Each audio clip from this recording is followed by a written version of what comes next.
Bonjour, bonjour à toutes et à tous. Je suis très heureuse de vous retrouver pour le sommet de la psychopédagogie positive, notre deuxième sommet d'automne. Mais bon, comme vous voyez un peu, on enregistre en fin d'été. C'est pour ça que j'ai mis ma chemise à fleurs. Et aujourd'hui, je suis super contente d'accueillir Jessica Prealpato. Bonjour Jessica. Bonjour, bonjour à tous, bonjour Isabelle. Aujourd'hui, avec toi, ce que je trouve formidable, donc tu es chef pâtissière et tu es aussi praticienne en psychopédagogie positive et tu vas nous raconter ce parcours un peu atypique. J'ai choisi de parler avec toi de la psychopédagogie positive dans le travail et notamment dans le management parce qu'on a toujours tendance à penser que la psychopédagogie, c'est uniquement réservé pour les apprentissages et que ça concerne les enfants et les enfants qui ont des difficultés, blablabla. Or, nous, on le sait. Moi, je le sais, je vais en entreprise former à la psychopéda des équipes et toi, tu le mets en œuvre aussi directement dans ta fonction et on va y revenir. Donc d'abord, première question, première invitation. Jessica, est-ce que tu peux te présenter pour les gens qui ne te connaîtraient pas et nous raconter un peu ton parcours, ce parcours. Oui, alors du coup, je suis Jessica Prel-Pato, je suis chef pâtissière. J'ai commencé tout simplement, bah, à la base déjà, j'ai fait un bac général littéraire parce que je voulais être psychologue pour enfants. Et c'est quelque chose que j'ai vite abandonné d'un papa qui pensait que ça ne fonctionnerait pas et que la psychologie soignait les fous. Donc je vous parle de ça il y a très longtemps.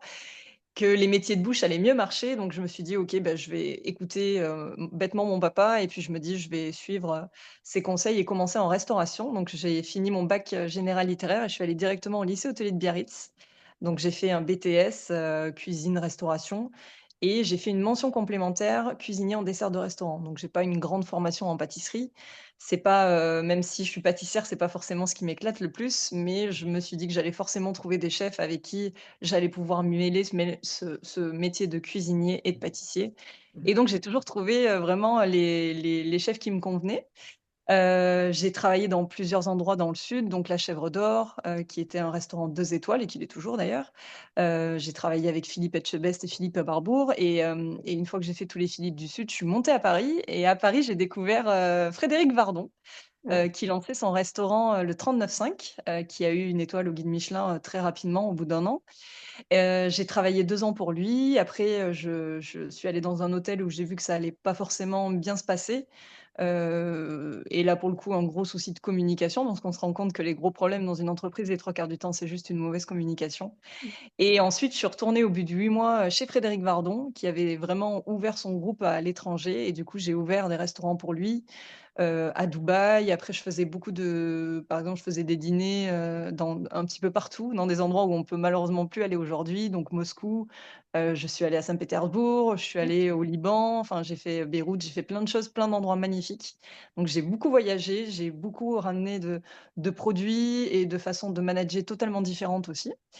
Et j'ai fini avec, Alain Ducasse au Plaza Athénée, donc en 2015, où j'ai été chef pâtissière du restaurant 3 étoiles et où j'ai eu la chance aussi en 2019 d'être élue meilleure chef pâtissière du monde par les 50 Best et aujourd'hui je continue, voilà, mon petit bout de chemin, toute seule, indépendante et je me souviens de ma formation en psychopédagogie où, on m'a fait faire une flèche et d'ailleurs je crois que c'était toi Isabelle et tu me disais: «Comment tu te vois dans tant d'années? Comment tu te vois dans 3 ans, dans 4 ans?» et je me souviens très bien parce que je l'ai retrouvé il y a pas longtemps en faisant les placards et je t'avais dit: «J'aimerais bien pouvoir faire, les horaires que je veux, travailler, comme je veux, avec le métier que j'aime, mais en tout cas ne plus être, vraiment, imposée dans un cadre, très précis» et c'est marrant parce qu'au final, bah, c'est ce que je suis devenue et je suis hyper contente, du coup de voilà, d'en arriver là. Tu vois, c'est quand on pose son intention, et Ouais. ça se réalise malgré nous. Là, dans le parcours que tu décris, il y a quand même, c'est un parcours qui est exigeant, on le sait. Moi, j'ai aussi, voilà, une fille, un beau-fils qui sont dans la restauration. Et donc, c'est un parcours qui est exigeant parce que tu as fait tes classes avec des personnalités qui sont super créatives, etc. Mais parfois, c'est pas toujours, on peut pas dire que c'est le royaume de la douceur ni de la compréhension, ni de la psychologie. Pas Euh, vraiment. donc, je dirais que toi, tu t'es inscrite complètement à l'inverse de ce qui se fait dans ce milieu. Est-ce que tu peux nous J'ai décrire un peu commencé, ça là? Oui et non, parce que j'ai commencé un peu comme eux. Donc j'ai été formée comme ça, j'ai été formée Oui. un peu, entre guillemets à la con, méchamment, avec un management qui est pas forcément bon et qui était très militaire et Oui. je me suis dit: «Ça doit être comme ça et bon, ben je vais être comme ça, en fait, tout Mhm. simplement». Sauf que je voyais que ça passait pas. Il y a quelque chose qui Oui. passait pas, je sentais que ça me dérangeait et Oui. c'est vrai que cette formation de psychopédagogie, ça m'a aidée sur, un point, oui, en effet, sur le management extérieur, mais surtout sur, ma façon de manager aussi et ma façon d'être, où j'ai Oui. compris qu'en fait, non, on n'est pas obligé de ressembler, à tout le monde pour être un bon manager et ça a vraiment changé ma vie là-dessus, ouais.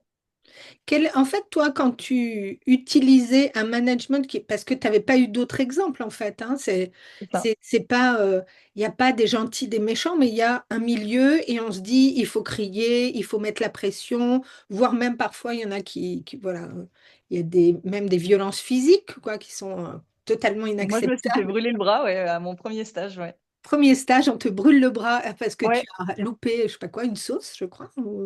Donc J'avais c'est répondu, ouais, j'avais répondu à un chef de parti qui m'avait demandé de venir nettoyer le poste du show et je lui ai dit: «Je termine, le garde-manger et j'arrive» et en fait, le fait de répondre ça, du coup, quand je suis allée nettoyer le show, j'étais en train de nettoyer la plancha et il m'a appuyé le bras, en effet, sur la plancha pour que je me souvienne que donc j'ai encore la marque, des années et des années après, mais oui, oui, c'était ce management-là, ouais et je voilà. cautionnais bizarrement, ça m'allait, quoi, ouais. Ouais, ouais, bah, tu remets pas en question quelque chose où tu te dis, bah, c'est comme ça, donc C'est c'est ça, comme ça, je suis obligée d'en passer par là. Et on voit bien que ce type de management, il n'a aucune utilité, à part l'humiliation, le regarde qui est le chef, si tu me réponds encore, donc hop, tu te tais, mais ça n'a aucune possibilité de te faire progresser, que tu donnes le meilleur de toi, parce qu'après, ben, il y a forcément un management par la peur qui fait que personne n'est bon quand il a peur, quoi. En fait, c'est ça, ça. voilà, en tout cas, il est tendu, il va y avoir des répercussions. Et du coup, qu'est-ce que tu dirais que pendant ces années-là, ces années où tu as subi cette forme de management, c'était quoi en termes de santé et de bien-être, personnellement, comment tu le vivais? C'était comment pour toi? Et autour de toi, ce que tu as vu? Bah, déjà, j'étais très, très stressée. Ça, c'est j'étais stressée, anxieuse, manque de confiance en moi énorme. Déjà, j'ai pas eu la chance d'avoir, une famille autour de moi qui était, très dans le positif, Oui, dans l'accompagnement. Enfin, après, encore une fois, je mets pas tout sur la tête de mes parents, mais c'est vrai que j'ai pas forcément connu ça jeune. Donc, bah, une fois que je suis rentrée dans ce métier, pour moi, c'était logique et la suite logique. Donc, répéter qu'on n'est pas bon, qu'on est mauvais et cetera. Bon, je me suis dit que c'était à peu près ça, mais je le vivais extrêmement mal. Ouais, je le vivais mal, c'était, de l'anorexie quand j'étais un peu plus jeune, de la perte de poids, oui. beaucoup de stress, j'avais, des plaques, j'avais la tête vraiment remplie de plaques, de psoriasis, c'est ça? Je me trompe Oui, pas? psoriasis, ouais. Psoriasis, ouais et je me souviens même au 39,5 donc il y a pas si longtemps que ça, je me souviens, j'étais tellement, stressée et en colère que je me voyais en train de me gratter l'intérieur du bras et Ouais. j'étais, en sang, quoi. J'étais, très très stressée et c'est vrai que c'était, je sentais que la pression était trop forte mais vraiment, j'étais, comment on dirait? Juste là, au niveau de la tête et que j'écoutais rien d'autre. Oui. Donc du coup, ouais, c'était pas forcément les années les plus simples, que j'ai Et à passées, ouais. la fois, c'était chouette dans ce que tu nous as raconté au C'est tout ça, début, c'est-à-dire que tu apprends des choses, tu vois du pays, tu mets en place. Donc, il y a un aspect hyper positif du métier. Et en parallèle, ce métier, il te fait souffrir parce que au quotidien, tenir cette pression, ne pas savoir si on est bon, n'avoir pas de reconnaissance ou presque. Tu vois, ce que tu racontes, la psoriasis, eczéma, des plaques, etc.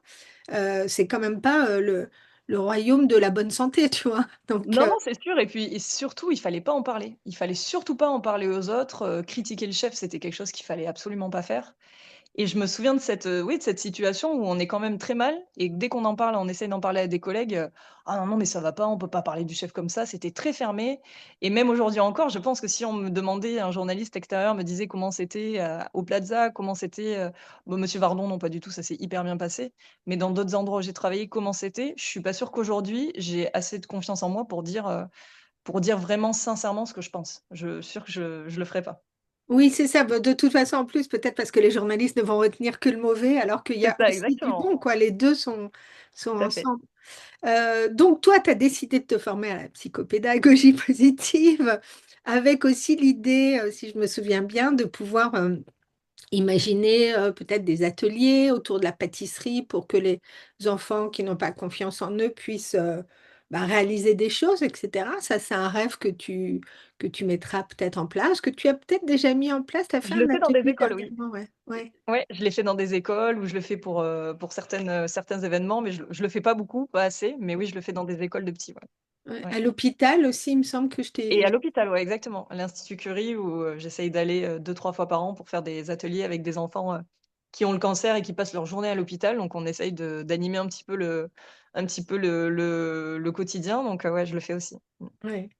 Donc, en fait, quand tu découvres la psychopéda, ça va avoir ensuite une incidence forcément sur ta manière de manager tes collaborateurs ou même de travailler et même sur toi, parce qu'en fait, c'est pas seulement à destination des autres, mais c'est ce qu'on comprend sur nous. Et donc, est-ce que tu pourrais nous dire ce que tu as mis en place? Quelles sont, je sais pas, les compétences de psychopédagogie positive que tu as mis en place et les effets que ça a pu avoir, que tu as constaté à ce moment-là? Et puis maintenant, après, on parlera de aujourd'hui, comment tu travailles avec tes équipes. Bah, déjà, ça m'a pas fait changer de métier parce que je me souviens très bien quand j'ai commencé la formation, c'est parce que Oui. je voulais arrêter la restauration, parce que j'en avais marre de ce milieu. Je j'arrivais plus à trouver ma place, je comprenais plus, cette façon de manager et je voulais vraiment arrêter ce métier. Et du coup, ça m'a quand même, laissée entre guillemets «sur le chemin», mais tout en pouvant continuer à faire le métier différemment. Différemment, chose qui est quand même assez critiquée aussi quand on met en place, une façon de manager dans une équipe qui est pas la même que celle que le chef. On sent que c'est un petit peu douloureux et que c'est pas facile, mais c'est pas grave, il faut tenir. Et en tout cas, je sentais que c'était vraiment la bonne option pour moi. Et ce que j'ai compris avec cette formation, alors en plus de beaucoup de choses, c'est que, bah, on est tous différents en fait. Moi, je m'accompagnais d'une équipe qui me ressemblait, donc très perfectionniste, très carré, tout était parfait, le travail était pas parfait, bah, limite je m'occupais plus de la personne jusqu'à ce qu'il s'en aille, naturellement. Donc j'ai jamais été très dure avec les équipes méchantes en tout cas, mais je pouvais très bien mettre une distance et ne plus m'en occuper et ça c'est ce que j'ai totalement arrêté. Donc j'ai vraiment changé ma façon de manager. Je me suis dit: «OK, on est aujourd'hui tous différents. Tout le monde a ses façons d'apprendre et peut-être que, en effet, la personne qui arrive pas à faire telle chose en pâtisserie, c'est peut-être parce que la façon de montrer ou la façon de lui expliquer est peut-être pas la bonne». Donc ça a vraiment Parce tout qu'en chamboulé. fait, avant, c'est comme si la personne te décevait et une fois que c'était ça, Ah, c'est terminé, ça. quoi. Ah Rideau. oui, je faisais ma liste de travail, je comprenais pas pourquoi on n'arrivait pas au bout de la liste, mais peut-être que les fiches techniques étaient pas adaptées. Il y en a Ouais, certains qui ont pas besoin de liste, il y en a certains qui ont besoin d'une liste, il y a certains qui ont ouais. besoin de dessins. Bah, en fait, tout ça, moi, je comprenais pas, quoi. Il y a certains qui ont besoin de pas lire, mais que je leur dise vraiment ce qu'il y a à faire et eux, c'est comme ça qu'ils le retiennent. Mais moi, tout ça, moi, ça existait pas avant le avant la formation. C'était vraiment il y avait une façon de faire et c'était la mienne et c'est vrai que j'étais, je enfin, je me détestais dans ma façon d'être avant Ouais. et c'est vrai que ça a tout chamboulé par rapport à ça, ouais. Oui, parce que là, tu décris deux choses, c'est-à-dire à la fois la gestion mentale, où on va avoir des profils d'apprentissage qui vont être différents. Comme tu le dis, il y en a qui préfèrent avoir un support en image pour mieux le comprendre. Il y en a à qui il faut raconter les choses, etc. Donc chacun attrape le monde d'une façon différente. Donc quand on le sait, quand on connaît sa façon et quand on connaît celle des autres, bah, on va pouvoir plus s'adapter, hein. C'est la gestion mentale, c'est vraiment une pédagogie de l'inclusion, quoi, et de la différence. Et puis la deuxième chose, c'est aussi la question des préférences comportementales, notamment avec le prédom. Donc il y a C'est ça, des endroits où qui vont nous donner de l'énergie. Par exemple, quand on imagine, quand on conçoit des nouvelles choses, puis d'autres qui préfèrent être dans la réalisation, la minutie, la règle, etc. Donc, et quand on comprend ça dans une équipe, eh ben, on va donner ce qu'il faut à chacun pour qu'il ait suffisamment d'énergie et ça crée des complémentarités. Donc, c'est déjà ça. ça, Le tu l'as prédom, testé ouais. directement Oui. au fil de la formation quand tu étais au Plaza, quoi. Oui et le prédom, c'est vraiment quelque chose que j'utilise encore aujourd'hui. Quand les Ouais. gens ont du mal à communiquer, qu'ils se comprennent pas, je le ressors à chaque fois. J'ai mon dossier, qu'on avait, eu, je crois que c'était Ouais. Valérie si je me trompe pas. Oui, J'avais ce dossier et à chaque fois je le ressors pour expliquer aux gens qu'en fait, bah, voilà, on est tous différents, qu'on a une façon d'être différent. Je me souviens des fois, il y avait des pâtissiers qui voulaient absolument recopier la recette et je leur ai dit: «Pour moi, c'est de la perte de temps, hein. La fiche technique est là, tu as juste à lire». Mais en fait, ce qu'ils lisaient pour eux, c'était pas compréhensible. oui. Donc une fois qu'ils avaient fait la recette, ils avaient besoin de décrire leur façon de faire Et du coup, moi, voilà, tout ça, c'est des petites choses, mais au fur et à mesure, bah, au final, c'est ce qui a permis qu'il y ait beaucoup moins de turnover aussi dans mes équipes.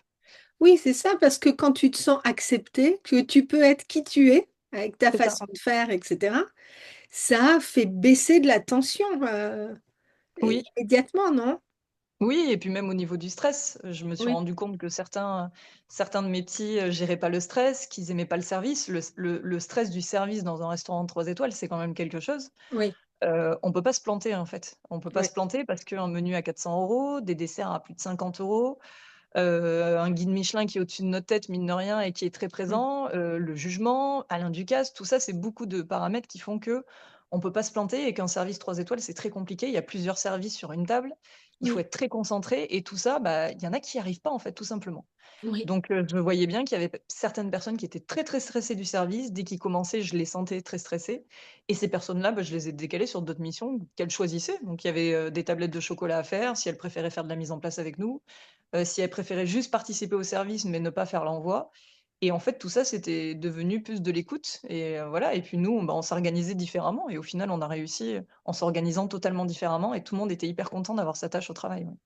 Oui, c'est ça, parce que ça permet, tu respectes le fait que, effectivement, c'est un milieu ultra exigeant, c'est le milieu de l'excellence gastronomique. Donc ça, bah, ça fait partie des conditions de travail, on ne peut pas l'effacer. C'est ça, Mais pour autant, tu n'es pas obligé de mettre les gens en tension, donc tu vas les placer aux bons endroits et eux vont être un maillon de ce service-là, mais moins en avant-garde, quoi. Et c'est ça exactement. ceux qui supportent mieux la pression peuvent être devant, ceux qui supportent moins sont derrière. Donc il y a quand même beaucoup de respect dans la manière de travailler, quoi. C'est ça que j'entends. Oui, c'est ça, mais c'est totalement ça, et puis même moi, dans ma façon de créer, j'ai découvert les maps. Alors ça a été une révolution pour Oui, moi. le mind mapping, ouais. Exactement. Ouais, Franchement, ça a été une révolution pour moi. Le livre que j'ai fait des Séralités, il y a même des mind mapping parce que maintenant toutes mes recettes, je les crée comme ça. Je ouais. pars d'un élément central, qui est le fruit ou les graines, et cetera, et après je crée tout mon univers au-dessus, et qu'est-ce que c'est agréable, d'avoir tout ça devant les yeux et de pas avoir à tourner des pages, de marquer des recettes. C'est vrai que ça a été, un outil pour moi de construction et qui m'a aidé énormément à la création aussi de desserts, ouais. Ouais. Oui, Mmh. parce que le mind mapping, pour ceux qui nous écoutent et qui n'auraient pas entendu parler de cet outil formidable, qu'on appelle aussi carte mentale, etc., c'est quand même d'avoir un schéma centré et de pouvoir laisser son imagination partir dans différents sens sans se perdre, puisqu'on est toujours sur le schéma centré, et donc de pouvoir sur une seule et même carte observer tout ce qu'on veut et le penser, quoi. C'est un outil d'organisation de la pensée qui est formidable, surtout quand on est sur des métiers où on a besoin de générer des idées, de la créativité, etc. Et puis C'est ça. après, on peut aussi utiliser la map pour que ce soit beaucoup plus structuré, donc avec une branche étape 1, étape 2, étape 3. Et il y a des maps qui sont faites pour nous quand on pense, et puis il y a des maps qu'on partage, qui sont comme des fiches techniques mappées. Alors il y en a Mmh. qui préfèrent le linéaire, il y en a qui aiment bien la map, donc ça dépend de chacun. Ouais.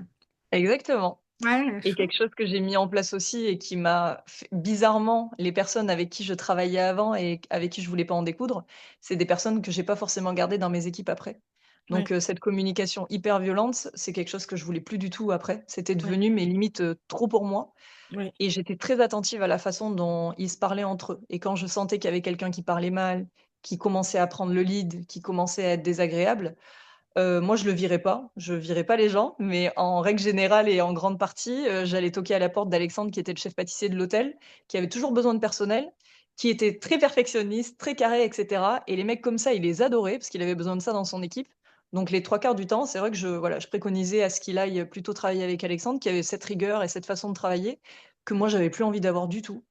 J'avais envie que ça se passe bien, j'avais envie qu'on soit bien dans l'équipe, qu'on écoute de la musique, enfin voilà, j'avais besoin de bien-être et de pouvoir, avancer dans une équipe sereine où tout le monde n'est pas en train de se marcher dessus, d'essayer d'être meilleur que l'autre. Ça, je voulais plus, en fait. Même si d'un côté, il le faut un petit peu parce que c'est ce qui fait évoluer, Ça n'empêche pas, mais on je peut pense qu'il avoir faut de que ça reste sain. l'exigence et Ouais, de la bienveillance, hein. c'est ça. Je pense qu'il faut que ça reste sain, exactement. Parce que la rigueur, toi, tu en as aussi, mais Oui, tu as une totalement. rigueur qui va s'exprimer avec de la douceur maintenant, en tout cas avec de la bienveillance. Moi, j'aime bien quand tu dis, je trouve ça hyper important de l'entendre, c'est que dans le travail, euh, il y a les interactions, donc il y a la communication. Moi, je considère qu'on peut tout se dire, mais pas n'importe comment. C'est ça, exactement, mais c'est vrai, c'est vrai. Et il y a notre ressenti personnel, l'hypersensibilité dont tu parles. C'est-à-dire que quand je t'entends, tu dis, moi, je ne pouvais plus physiquement le supporter. Ça veut Ouais, dire qu'à un moment donné, tu as été construite en mode armé, on serre les dents, on dit pas ce qu'on ressent, on dit pas ce qu'on pense. Et donc, tu as mis de côté une sensibilité qui était très utile dans ta création, parce que tu as besoin de cette sensibilité pour créer tes desserts. Et à un moment, tu réintroduis cette sensibilité et tu dis, bah, c'est je vais ça. en prendre soin. Est-ce que c'est comme ça que je l'ai? C'est exactement ça. Et tu vois, même sur le dressage d'une assiette, où aucune assiette ne se ressemblait, mes équipes Ouais, dressaient, donc moi je faisais la quenelle à gauche, certains la faisaient un peu plus haut, un peu plus bas, ouais, etc. C'est quelque chose que j'aurais jamais accepté et j'ai été élevée comme ça. Quand ouais. j'étais à la Chèvre d'Or, une assiette ne correspondait pas, alors on ne la faisait pas refaire. Des fois, ils la jetaient par terre, quoi.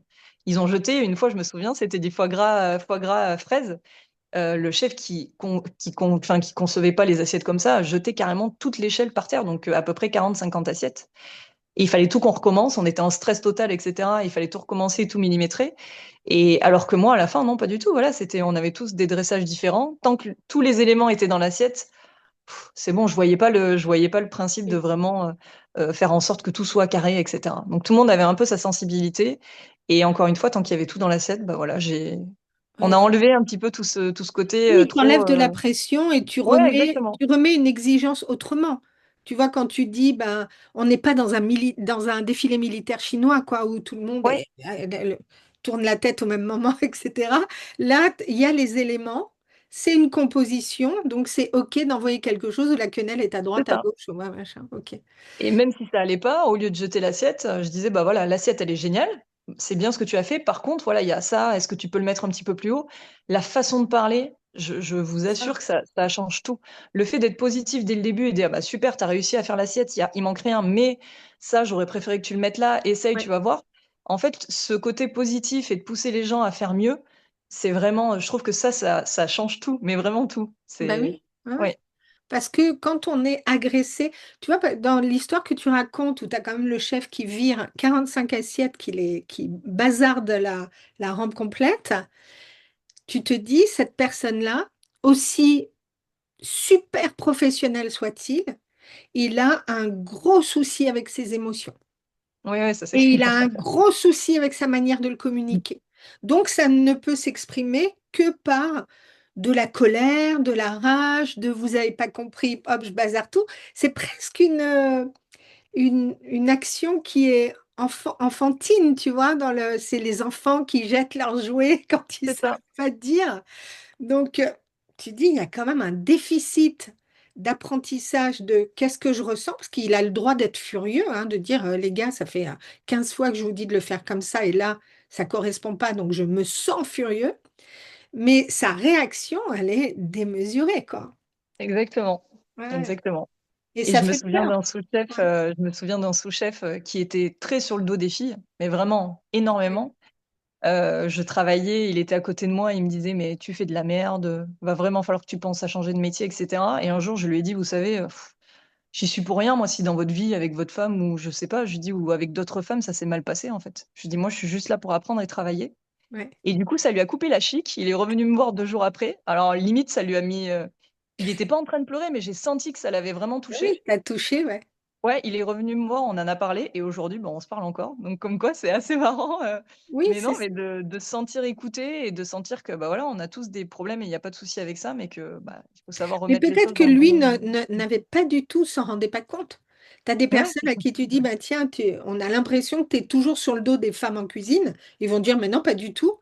Or oui, mais tout le monde n'a pas cette vue, tu vois. Donc, tu as eu le courage de lui répondre ça, parce qu'il aurait pu vraiment t'envoyer sur les roses, hein. Il y en Ouais, a qui ne totalement. supportent pas. Mais il a eu l'intelligence de le prendre, de cogiter ça en disant, bah ouais, pas faux, et finalement de revenir, quoi. C'est Ouais. ça, exactement. Donc oui, tu as raison, c'est la communication. On peut tous dire, mais pas n'importe comment.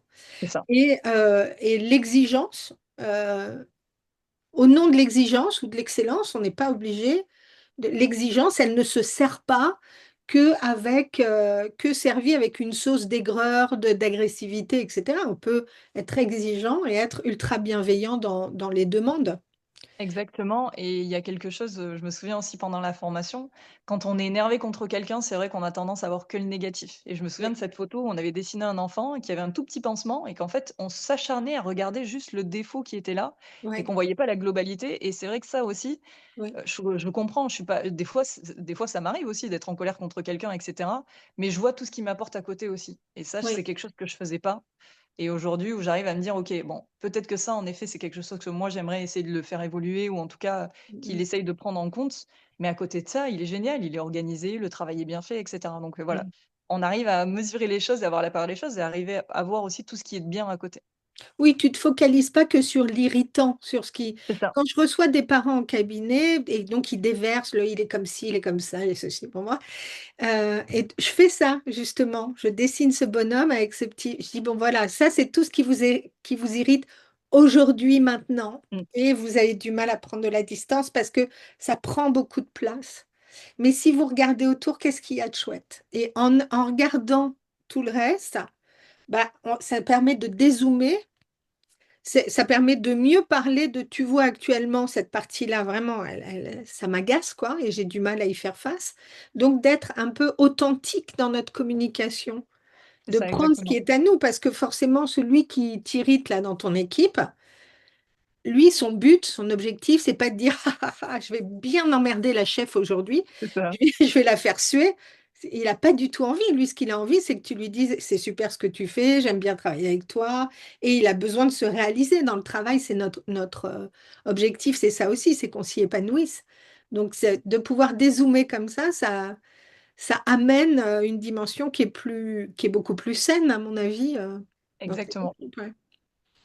Qu'est-ce que tu constates en termes de santé globale, j'allais dire, donc de santé physique, de santé émotionnelle, de santé relationnelle, déjà sur toi? Parce que tu as opéré quand même un changement qui est important, parce que tu viens, alors tu l'as pas dit, mais tes parents aussi étaient dans ce domaine-là, étaient donc commerçants et Exactement. dans le domaine aussi, dans un domaine de bouche. Donc eux, ils ont vécu leur vie comme ça. Donc, pour eux, c'est normal, ils t'éduquent, donc ils t'éduquent avec leur carte du monde. C'est Et ça. donc, ils font ce qu'ils peuvent avec ce qu'ils ont. Et toi, tout d'un coup, tu suis un peu l'exigence familiale, mais tu t'en es émancipé en quelque sorte. Donc, tu as opéré un changement qui est radical. C'est quoi les bénéfices déjà sur toi en tant que personne? Tu disais que tu avais longtemps travaillé avec eczéma, psoriasis, la peur au ventre, un stress maximal, donc un ressenti de bien-être qui n'était pas très élevé. Aujourd'hui, enfin, et depuis quelques années, c'est comment? Bah, c'est beaucoup mieux, c'est beaucoup mieux.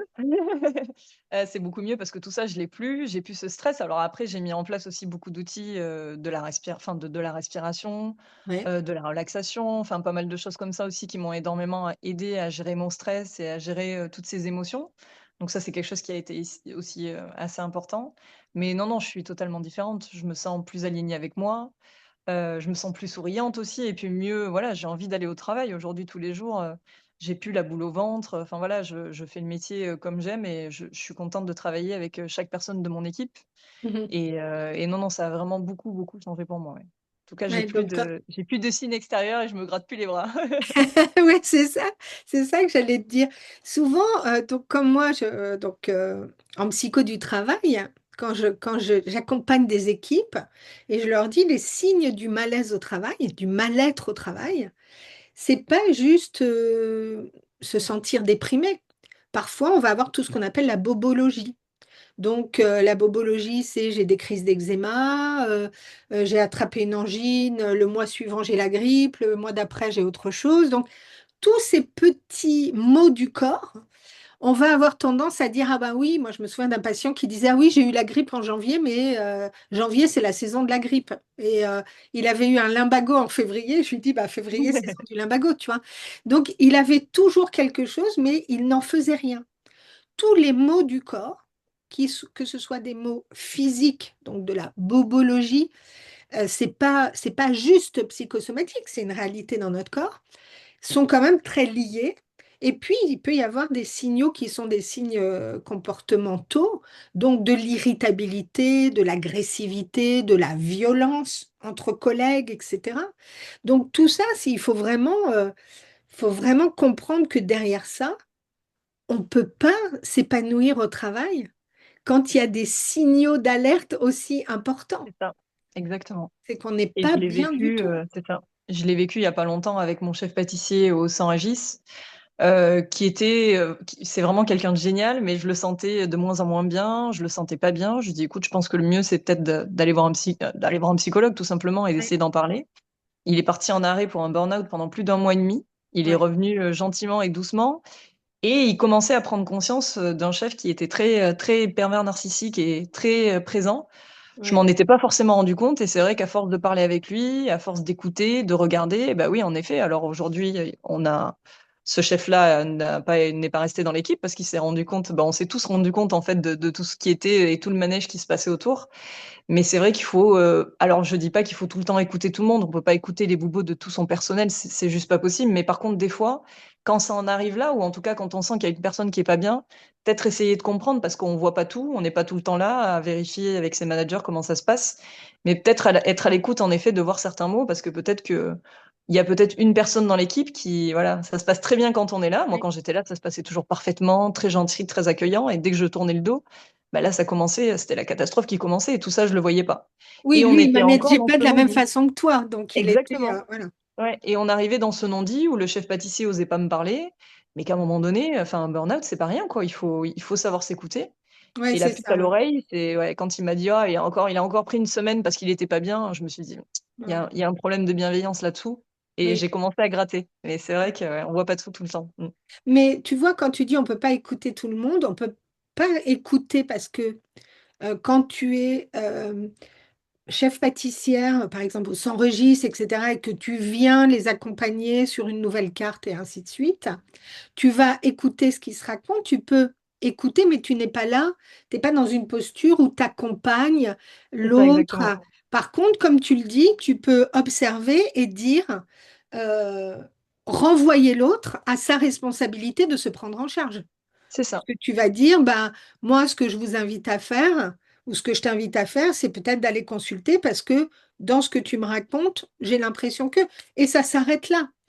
Ce qui est important dans un travail d'équipe, c'est qu'on soit des sentinelles les uns pour les autres, C'est ça. de dire, d'habitude, je te vois détendu, tu bosses bien, puis depuis quelque temps, ça n'a pas l'air d'aller. Donc, je t'invite voilà, à prendre soin de ça et à te rendre compte qu'il y a peut-être quelque chose qui ne va pas. C'est ça. C'est juste ça, on n'est pas là pour prendre la place d'un thérapeute ou d'un médecin, etc., mais vraiment d'observer, de prendre soin les uns des autres. C'est ça aussi C'est dans le ça. travail. Et d'avoir cette écoute de lui dire, voilà, aujourd'hui, tu peux aller voir les propriétaires. Si tu te sens pas d'y aller, je peux venir avec toi, mais je vais Ouais. pas le faire pour toi. Je Oui, peux t'accompagner, je peux être là, je peux avoir les mots aussi, mais je peux ouais, pas le faire pour toi parce que ça va continuer. Il va aller dans une autre entreprise, il y aura quelqu'un comme ça et ça va jamais s'arrêter. oui, Et je voulais qu'il, lui, ait la force et de prendre conscience et d'arriver à aller le voir et le faire. Et il l'a fait. Et puis aujourd'hui, bah, je vois qu'il s'en sent beaucoup mieux. Enfin, on sent qu'il est grandi de cette expérience. Il oui, a plus aucune migraine. C'est marrant parce qu'avant, ouais. il était migraineux. Il avait tout le temps mal à la tête. Il n'en a plus. Donc, je trouve que c'est quand même marrant de lier tous ces mots du corps. Et ouais, ouais, Ben, c'est vraiment cette approche en psychopédagogie positive tête-cœur-corps qui est qu'on n'est pas coupé en morceaux, quoi. On peut mm, pas, quand tu arrives au travail, tu laisses pas tes émotions dans le vestiaire, tes bobos au vestiaire, et tout d'un coup, tu es juste en train de, c'est ça. par la seule volonté, en train de réaliser ce que tu dois faire. Donc, Ouais, c'est ce que tu dis, c'est-à-dire que d'aider quelqu'un qui certainement a eu le même parcours que toi au début, c'est-à-dire un parcours dans la restauration, avec de l'exigence, avec on dit rien sur le chef, on n'ose pas parler parce que peut-être qu'on a peur des représailles aussi, etc. De, de pouvoir être plus authentique, d'être en capacité d'exprimer des ressentis, de dire là, ça me va pas, etc. euh, Bah, tu lui donnes une liberté qui est incroyable, quoi. Il a expérimenté le fait de pouvoir euh, se prendre en main, c'est grandir ça, en exactement. responsabilité, continuer à faire ce qu'il aime. Parce que parfois, ce qui est terrible, c'est que certains adorent ce qu'ils font, mais vont quitter parce que ce C'est qu'ils ça. vivent est insupportable, tu vois. Il y en a énormément, énormément. Je peux compter le nombre de personnes qui ont quitté ce métier et qui avaient vraiment des performances et qui auraient pu aller extrêmement loin parce qu'ils n'avaient pas quelqu'un qui était un bon management, enfin un bon manager et qui savait Ouais. pas manager au-dessus. Ouais, ça c'est sûr. Ouais, ça, je peux en compter vraiment beaucoup, beaucoup. Oui. Moi, j'aime beaucoup ce que fait le chef Éric Guérin avec le fait de prendre les petits oiseaux blessés, ces petits piou-piou là, et de leur permettre de travailler en cuisine à un niveau d'exigence un peu élevé aussi, mais de façon douce, collaborative, qui est une équipe et qui puisse se reconstruire, plutôt que de dire c'est fini pour moi la cuisine, Ouais. j'ai trop morflé, quoi, tu vois. Oui, oui, c'est vrai. Et même Manon Fleury qui prend dans ses équipes Oui, ouais, des femmes qui ont des enfants et qui adaptent en fait tout ouais, c'est simplement. ça, Moi, ouais. je me souviens, je partais à 18 h pour aller récupérer ma fille qui était à la crèche depuis 7 h du matin. On me disait: «Bah, ça va, t'as pris ta journée». Enfin, c'est insupportable en fait. Ouais, ouais, ouais. C'est pas un c'est bien sûr que c'est un choix d'aller récupérer ma fille, mais c'est une grosse responsabilité aussi. Je suis quelqu'un de perfectionniste, je fais mon travail bien quand j'y suis, je le Ouais. fais pas à moitié et des remarques comme ça, on n'a pas l'impression, mais ça, plus ça, ouais, à la fin, ça joue sur notre morale et c'est ce qui fait qu'aujourd'hui, il y a des gens qui sont aussi en burn-out, mais on connaît pas la vie des gens à côté. On Oui, c'est prend ça. pas assez en compte aussi la vie des gens à côté. Encore une fois, on n'est pas je sais qu'on va me dire: «On n'est pas dans le social», OK, mais oui, des fois, on a personne qui Ouais, nous ouais. accompagne, on est obligé d'être seul pour organiser, on est obligé d'être seul pour tout gérer et tout ça, les gens ne savent pas forcément. Et Donc puis, du c'est coup, c'est ultra vrai que culpabilisant, comme de dire, ah, tu prends ton après-midi parce que tu pars à 18 h. c'est Ça hyper veut dire culpabilisant, que ouais, le ouais. problème, c'est toi, alors que le problème, c'est quand même l'organisation du travail. On est dans une société où, et pour donner l'illusion de travailler, il faut faire des horaires à C'est rallonge. ça. Dans d'autres types de structures, il y a une réunionnite plus, plus, plus. Ça ne veut pas dire qu'on est plus efficace, hein. Non et moi, on marche pas comme ça. Moi, Ça veut si juste dire qu'on est j'ancienneté, moins travaille, organisé, parce qu'il y a c'est plein de ça, pays dans le monde où ça marche pas comme ça, tu vois. exactement. Moi, si je suis allée en vacances en Norvège, j'ai étudié leur manière de faire. Eh bien, à 17 h, ciao, bye, je prends mes skis, je vais aller skier ou je vais faire du kayak hein, quand c'est la saison, ou bien ciao, parce que moi, je récupère mes enfants, que je sois un homme ou une femme. Et personne ne va rien dire parce qu'il y a un côté qui est très sain d'équilibre C'est de ça, vie exactement. pro-perso, tu vois. Donc, Exactement et c'est ce que j'aime aujourd'hui au sein Régis, c'est que c'est ça. C'est vraiment à 17 h, bah, mes équipes, elles s'en vont, et c'est OK. Et si je leur demande, si un jour il y a moins de travail, je leur dis: «Beh, partez maintenant, il est ah 14 h, oui, c'est pas grave en fait. Le travail est fini, c'est terminé ah oui, et peut-être que le lendemain, il faut qu'il reste une demi heure de plus», bah, personne va râler en fait. Ils oui. savent prendre la part des choses. Alors, est-ce qu'on peut le faire avec tout le monde? Je sais pas. Aujourd'hui, j'ai de la chance d'avoir des collaborateurs avec qui ça marche très bien, mais je sais que je peux leur en demander beaucoup, comme je peux leur en donner beaucoup et c'est ce qui fait que c'est un très bon équilibre, ouais. Moi, je pense que dans ce que tu dis, euh, ça peut marcher avec tout le monde à partir du moment où tu donnes un Cadre, mode ouais, d'emploi et où tu te tout à fait. l'appliques à toi-même. C'est Tu vrai, peux pas, il n'y a pas de, ça marche pas sans exemplarité. c'est vrai. Toi, tu dis, tu penses, tu dis et tu fais ce que tu penses et ce que tu dis. Donc, du coup, tu es très aligné, c'est ce que tu disais tout à l'heure. Donc, tu t'es dit, bah, ça, j'en veux plus de cette façon de faire. Moi, je vais manager de façon beaucoup plus authentique. Je vais manager en prenant compte de nos différences, mais sachant qu'on est un groupe. Donc, il faut aussi qu'on fasse ensemble. Et puis, je vais prendre en compte ma sensibilité, mon besoin qu'on communique de façon saine et ainsi de suite.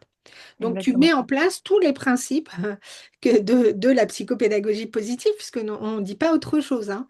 Et puis, à partir de là, il n'y a aucune raison que dans tes équipes, les gens qui se sentent accueillis, acceptés comme ils sont, eh bien, quand tu vas leur demander d'avoir un peu plus d'exigence, ben, il n'y a aucune raison qu'ils ne répondent pas favorablement, puisqu'ils savent que tu les soutiens, que c'est bienveillant, etc. Tu vois, donc oui, ça peut marcher avec tout le monde à partir du moment où on met en place ce mode d'emploi, on recadre si nécessaire, mais toujours de façon bienveillante, sans humilier Exactement. l'autre, sans vouloir le rabaisser. Donc, il me semble qu'il n'y a aucune raison que ça ne marche pas, tu vois. C'est vraiment le travail collaboratif tel qu'il doit se faire pour arrêter, parce que, voilà, je reviens là-dessus, ça coûte cher de faire souffrir des collaborateurs. Ah oui, Un oui, c'est vrai. mois et demi d'arrêt Mmh. en burn-out, ça coûte cher à tout le monde, ça coûte cher à l'entreprise, ça coûte cher à la sécurité sociale, ça coûte. Oui, c'est vrai. Donc, on a tout intérêt à ce que tout le monde soit heureux au travail, quoi. Exactement. Mm. Donc toi, tu as des équipes, une autre facette de la mise en place de cette chose-là, une facette positive, c'est que comme tu le disais, tu as très peu de de turnover, pardon. Tu as peu de burn-out et Oui. tu as peu de turnover. Ouais, exactement. Alors, burn-out, pour le coup, c'était pas vraiment de mon C'est fait, pas de mais ton en effet, fait, oui. ouais. En effet, oui. Au Plaza, non, j'avais très peu de enfin, j'avais très peu de turnover. Après, les gens ont envie d'évoluer, ont envie d'aller voir Oui, autre bien chose, sûr. mais en règle générale, ils restaient entre 2 à 3 ans quand même dans l'équipe, chose Ouais, qui est quand même pas mal. On peut pas faire évoluer tout le monde non plus parce que oui, certains restent en poste et c'est difficile de les faire évoluer. Mais non, j'en ai vraiment jamais eu énormément, jamais. ouais. Oui, ça dépend. Alors, comme tu le disais, il y a un ressort que tu utilises aussi et qui est vraiment, qui fait la différence dans le travail d'équipe, c'est quand même la question de la joie. Ouais, C'est l'humour, la joie, c'est on travaille, on est exigeant, mais on rigole.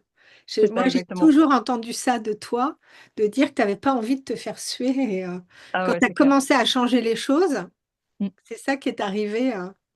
C'est ça, exactement. C'est vrai que je Alors, suis est-ce que assez, c'est le fait d'être joyeuse et voilà, d'utiliser l'humour, est-ce que ça te fait perdre en autorité? Parce que c'est la majorité des gens disent, ouais, mais si on est trop sympa, on n'est plus reconnu en termes d'autorité. Ce que je trouve débile, mais bon, tu vas nous dire alors, comment ça se passe. ouais, non, moi, c'est pas du tout ça et pas du tout, non. On peut avoir de l'humour, on peut rigoler avec les gens et après recadrer le truc et toujours être dans la bienveillance et parce qu'on peut pas non plus rigoler et puis après dire: «Ah mais c'est nul ce que tu fais, tu es un gros nul». Enfin, il y a un truc qui se passe pas bien là. Oui, c'est ça, ouais. Mais en effet, oui, je parle vraiment comme ça. Je peux rigoler 5 minutes et puis 5 minutes après, je vois que le travail est pas fait, je dis: «Bon, c'est hyper sympa de rigoler. Par contre, là, attention, ce que vous avez fait, c'est bien, mais par contre, là, ça enfin, faut essayer Ouais, de retravailler.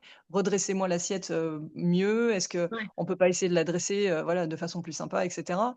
Non, j'arrive à recadrer à chaque fois et je tout le monde arrive à le faire. Enfin, en tout cas, moi, dans mes équipes, j'ai jamais eu de souci avec ça. On arrive à rigoler, ils font la part des choses. Peut-être que ça marche moins avec des jeunes qui bah, peut-être plus jeunes, quand on a des apprentis, en effet, de 15 16 ans. Est-ce qu'on peut le faire vraiment? Je sais pas. Mais je pense qu'il faut apporter un peu de douceur parce que, bah, quand on a 15 16 ans, qu'on commence en entreprise, ouais, je vois la fille de mon ex-mari qui commence là, aujourd'hui, du coup, dans son école de coiffure, bah, c'est beaucoup de stress, en fait. Ils sont déjà très ouais, stressés. Ils arrivent, ils ont une pression énorme. ouais. Nous, on pense qu'ils veulent pas faire, mais en fait, ils savent pas faire. Ils savent pas comment ils vont arriver. Ils savent pas comment Mhm. ça va se passer et c'est un stress énorme pour eux et je pense qu'il faut arriver à les accompagner à notre façon et l'humour, en effet, c'est quelque chose qui va détendre la personne et tout en essayant de le cadrer. On peut aussi dire: «Bah, voilà, je suis quelqu'un qui rigole beaucoup, j'ai besoin de bonne ambiance dans mon équipe. Par contre, voilà, il faut continuer à travailler de façon rigoureuse, enfin voilà, ça n'empêche pas tout et mettre le cadre dès le début, je pense que déjà ça aide pas mal, ouais. Ça, c'est super quand même de revenir sur cette question qui est quand on démarre, on ne sait pas faire. Donc, ça semble évident quand on le dit. Par contre, il y a quand même toujours une exigence sur les jeunes apprentis ou sur ceux qui démarrent. Et donc, le droit à l'erreur, il est très, très faible dans notre éducation à la française. On t'a dit le truc, tu devrais être parfait. Mais on avance en essai, erreur, ajustement, etc. Exactement, Donc, ouais. de pouvoir introduire ce droit à l'erreur en disant, OK, là, c'est pas tout à fait ce qu'on voulait, tu as le droit de te tromper. Par contre, tu n'as pas le droit de te tromper 15 fois, parce que ça voudrait dire que là, tu n'as vraiment pas fait gaffe. Assimilé, ouais, tout à Mais, fait, ouais. mais en tout cas, tu te trompes, tu t'améliores, tu te retrompes, tu t'améliores, etc. De faire monter en compétence de manière sécurisée, c'est hyper important. Parce que moi, je vois pas mal d'enfants ou de jeunes ados, etc., Mmh. ou même voilà, d'adultes en entreprise, qui ont cette espèce de non-droit à l'erreur et un perfectionnisme qui est paralysant. C'est-à-dire qu'au bout d'un moment, ils font plus rien. Ils veulent plus faire. Je me souviens d'un petit gars, ça c'est vraiment lui, il me reste en tête. Il voulait pas écrire. Il était en CE2, il voulait pas écrire. Et donc je lui avais dit, mais tu ne sais pas écrire? Il dit, si, je sais. Ah, d'accord. Et donc après, je lui ai dit, mais toi, qu'est-ce que tu aimerais? Il dit, moi, je voudrais que ce soit très beau. Il voulait une très belle écriture. Et sa mère, elle voulait que ce soit sans faute, et la maîtresse, elle voulait qu'il écrive vite. Et je lui dis, bah, ces trois choses-là, elles sont impossibles. En même temps, maintenant, parce que tu as 8 ans. Alors, il y a des moments où tu vas avoir du temps et tu pourras écrire et ça sera joli et ça te fera vraiment plaisir. Il y a des moments où il faudra que tu ailles vite, par exemple écrire les devoirs, et on s'en fiche qu'il y ait des fautes. Et il y a d'autres moments où il va falloir que tu fasses attention à ce qu'il n'y ait pas de faute. Mais tu vois, de réintroduire, parce que sinon, lui, il peut tellement pas tenir ces trois axes qu'il préfère ne rien faire. Et dans le travail, c'est la même chose. Ah totalement, ce que j'allais dire, des fois on va mettre, 1 semaine pour créer un dessert parce qu'on a le temps de bien peaufiner, d'aller chercher vraiment tout et des fois, bah, c'est du jour au lendemain. Le fruit, on l'a plus, il faut s'activer, il faut trouver quelque chose. Alors c'est pas parfait, on va continuer à le peaufiner au fur et à mesure, Oui, mais des fois on sort des trucs où on n'est pas forcément content et on continue de le faire évoluer même s'il est déjà à la carte et qu'on n'a pas le choix. oui. Ça marche vraiment pour le coup dans tous les domaines où on a le temps, on a moins le temps et je pense que c'est partout, ouais, exactement, oui. Oui, oui, mais l'idée, c'est d'éviter que la personne soit en paralysie complète parce Tout que à fait. trop d'envie de perfection sur tout, tout doit être parfait. Donc, du coup, hop, mon corps ne peut pas répondre à cette demande. Je Ouais. n'y arrive pas. Émotionnellement, j'y arrive pas. Physiquement, j'y arrive pas. Et puis, Oui. ça crée un conflit cognitif dans le cas de ce petit gars-là. Et donc, il avait redémarré l'écriture en se disant, c'est quoi l'objectif? Est-ce que l'objectif, c'est que j'aille vite? Est-ce que c'est sans faute ou est-ce qu'il faut que ce soit joli? Et en se posant cette question-là, bah, tout d'un coup, je lui dis, et après, ta main, elle va avoir suffisamment d'entraînement pour que tu puisses faire les trois en même temps. Tu feras plus de fautes, tu écriras très bien et tu écriras très vite. Mais c'est pas tout de suite parce que ton corps, il peut pas donner ça à lui. Ouais, bien sûr. Donc, ouais, ouais, donc dans le travail, c'est le droit à Exactement l'erreur, pareil. surtout dans des Exactement. métiers comme le tien, c'est pas toujours accepté. Ouais. C'est vrai. Euh, Donc là, maintenant, tu as des équipes à différents endroits. T'as une équipe, alors le 100 Régis, pour ceux qui qui nous écoutent, c'est un hôtel parisien qui offre un excellent tea time concocté par Jessica. Donc allez-y, faites-vous ce cadeau, offrez-vous un moment mais délicieux avec une équipe en salle qui est super aussi, qui est adorable. Donc tu as des équipes là et il y a d'autres endroits où tu as des équipes que tu connais pas forcément, non? Quand tu vas faire une presta, comment ça se passe?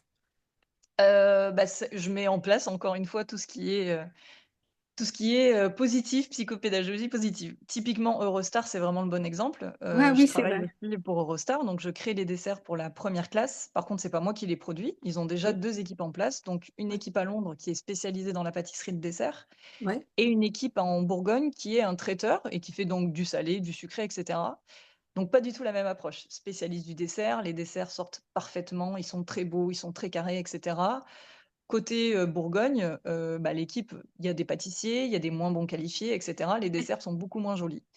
Donc le 1er testing qu'on fait il y a 2 ans, je vois les premiers desserts arriver, je dis: «Mais c'est pas possible en fait, on peut pas partir de France et avoir des desserts qui correspondent pas, à ce que j'ai dessiné et repartir de Londres et avoir des desserts magnifiques, incroyables et cetera». Je me dis: «Ça peut pas marcher». Donc ouais, à la base, j'avais séparé les desserts sur les 2 équipes et là, je me suis dit: «On va arrêter de faire ça. Je vais leur donner tout». Donc je leur donne 15 recettes, ils font les 15 recettes et là où ils se sentent à l'aise le mieux avec les desserts ouais, et qui sont au final, bah, les plus jolis, les meilleurs et où eux ont vraiment cette capacité et cette facilité à travailler, on choisit les desserts en fonction des équipes et une partie réalise d'un côté et l'autre partie réalise de ah l'autre. oui, Comme ça, ils ont génial. tous les 2 des desserts qu'ils veulent, Ouais, des desserts qui leur correspondent et qui font bien. Parce que je me dis que déjà, si on le sort bien, ça veut dire qu'on a une petite préférence forcément pour un oui, dessert. ouais. Et on fait ça, du coup, ça fait 3 quarts qu'on fait ça et les desserts sortent parfaitement, beaucoup mieux qu'au début où on imposait vraiment les desserts à chacun. Ils avaient pas le choix de choisir et aujourd'hui on fait ça et franchement ça se passe très bien, ouais. Ouais, c'est super parce qu'en plus, eux, ils se sentent, il y a une fierté dans la réalisation parce qu'ils ont vraiment choisi, ils s'engagent pleinement, ils prennent part à la décision en quelque sorte en C'est ça choisissant le ou les et quand desserts. ils choisissent exactement, je leur dis: Est-ce que c'est bon? Est-ce que vous vous sentez capable de pouvoir les sortir en grande quantité?» parce que c'est quand même Ouais, des grosses, grosses quantités par semaine, 400 à 600 desserts par jour, donc c'est quand même énorme et je leur dis: «Est-ce que ouais. vous vous sentez vraiment aujourd'hui de réaliser ces desserts-là?» Et j'attends le oui ou le non et après on fait des tests de validation et cetera et c'est vrai que franchement, depuis qu'on fait ça se passe très bien, ouais. Ah, génial. Là, ça correspond aussi à ce qu'on dit de respecter la manière de travailler de chacun, C'est ça. mais tout en poursuivant un objectif, parce que c'est pas juste je me fais plaisir, je fais un peu ce que je veux. C'est pas ça, hein. C'est vraiment de dire, voilà, je vois que quand on vous impose quelque chose, ça coince et ça sort pas. Moi, je suis pas satisfaite et vous non plus. Et donc, on va trouver un autre moyen ensemble pour que tout le monde soit satisfait. Et je sentais vraiment que ça énervait. Je sentais que ça les énervait, qu'ils voulaient pas faire ça. Je leur dis: «OK, on va s'asseoir autour d'une table, on va voir quel est le problème déjà, on va en Oui, parler». Et voilà, c'était trop compliqué, mais pas de souci, on va mettre les desserts un peu plus compliqués chez les pâtissiers à Londres qui savent parfaitement faire ça et qui sont spécialisés là-dedans. oui, Et on va mettre des desserts un peu plus cool et voilà, qui oui. peuvent juste être coupés entre guillemets «au jet d'eau» de façon très facile, très linéaire. Mm.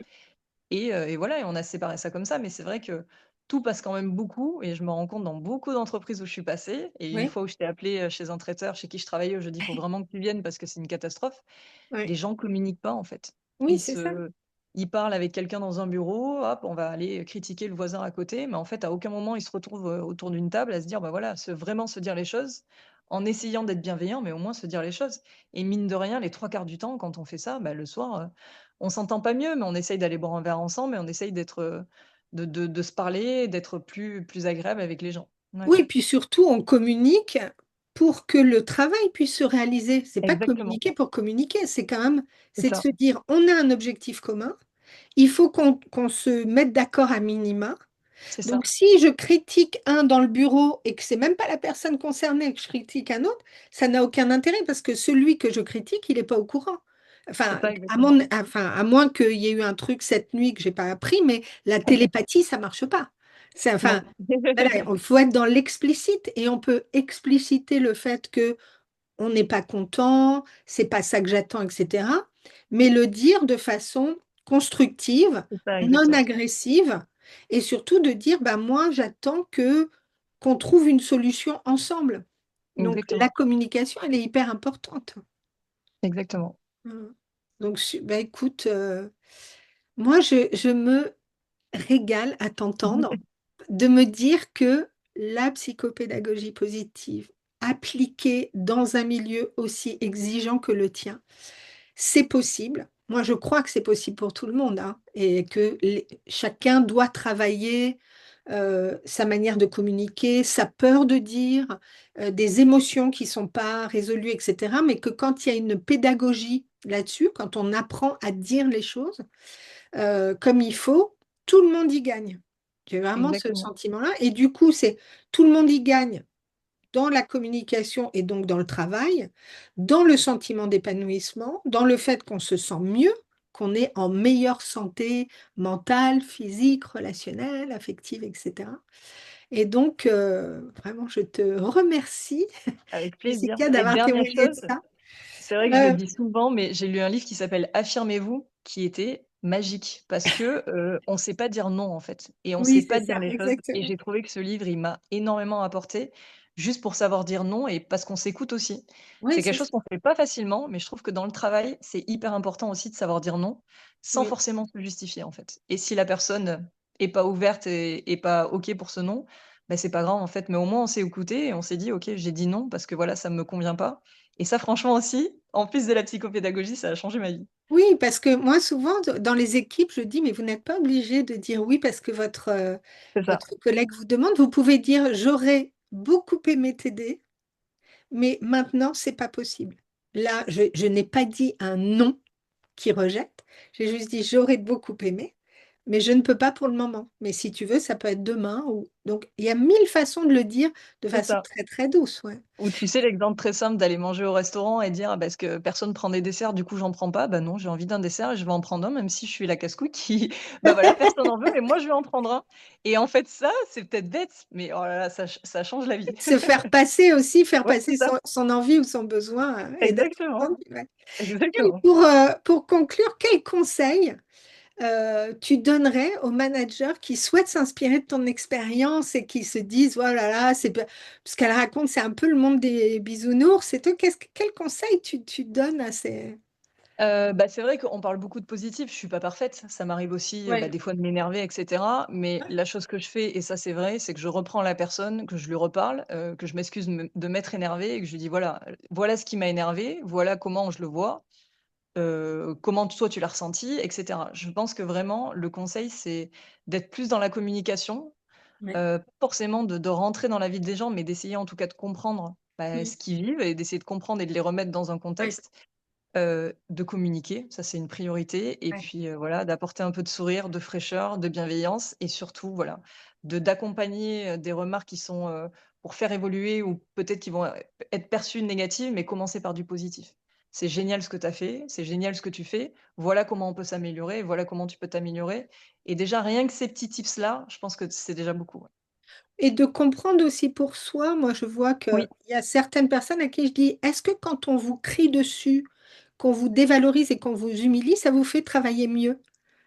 Parce que je dis, moi, non, non, mais c'est sur vrai. moi, ça ne marche pas du tout. Mais peut-être que vous... Et bah, tous les gens disent non. Personne ne travaille mieux quand il se fait engueuler. C'est impossible. Je C'est dis, ça. donc voilà, ce qu'on ne supporte pas très bien pour soi, bah, peut-être qu'on peut arrêter de le faire et trouver une autre voie, quoi. Mais c'est un Exactement, apprentissage. exactement. Donc voilà, c'est peut-être les petits tips que je Ouais. mettrai en place. Super.